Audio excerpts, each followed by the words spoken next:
হাত মেলাতে এসেছেন? আপনার হাত কোথায় যে মেলাবেন? ওটাকে তো আমি কেটে ফেলে দিয়েছি। এবার তো হাতটা কাটবো আমি।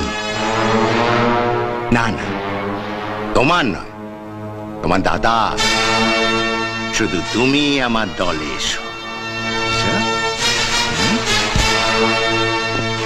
এখন আপনার একটা হাত আছে, অত্যন্ত কিছু জরুরি কাজ এখন আপনি সেটা দিয়ে সারতে পারছেন। যখন আপনার এই হাতটা থাকবে না,